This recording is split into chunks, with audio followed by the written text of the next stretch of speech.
bismillah qaybtan waa qaybta labaad idana waxaan ku arki doonaa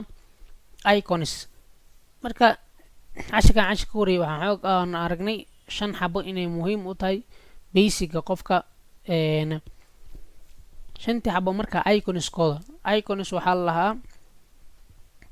qofka inuu wiil amba gabar amba geel amba ari sidee macnaha u kala saari kartaa waxa uu kala saari kartaa shakliga uu leeyahay marka kana wax way iconska marka wax way iconki waa shakliga way marka muhiimadan kalena wax way hadii aad rabtid marka ms window waxayna ku xasuusantaa calaamadaas afartaas dhibac ayaa ku aqoonsaysa window waxa dhigi kartaa marka kan waa window waxa ku soo haray Microsoft Word 2016 marka kan waxa window 2010 saan casharada horteed ugu sheego waxa ku qaadan doonaa versionka ugu dambeeyay ayaan focus ka saari doonaa marka Microsoft Window asana maxaa ku aqoonsaysaa waa kana Microsoft Word maxaa ku aqoonsaysaa Word W soo soo gaabiyo calaamadaas ay leedahay saas inaan ku aqoonsato way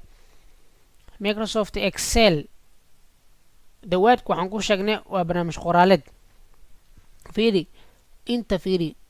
book camal uu qoran yahay leeman ayuu leeyahay marka the book waxa lagu qoraa kana waa barnaamij qoraaleed Microsoft Excel X aku xasuusaysa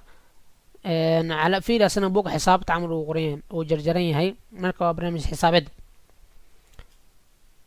MS Access 2016 Access waxa lagu keydiyaa aan dhahno the weelka waxaan ku shubnaa anaga fi qaabka design weelasha uu ogyahay marka xogti daatadii oo muwaadiniinta ardayda meel lagu keedi lahay way PowerPoint ugu dambeeyay presentation way asna noocan uu ogyahay si wax lagu soo jeediyo marka icons kulooga marka for example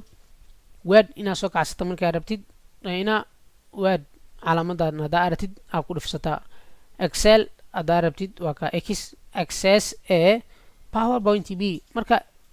WXA B waxa lagu soo gaabiyay marka mid kasta xaraf ku wada laga soo qaatay Word W laga soo qaatay Excel X E daas laga soo qaatay Access A daas laga soo qaatay PowerPoint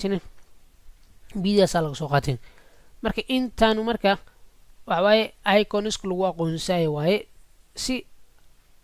marka u dhihi kartid PowerPoint waa kan Excel waa kan Access waa kan PowerPoint Window no waa kan marka calaamadahaas ku aqoonsaysa hadan waxaan qaybaha soo socda waxaan geli doonaa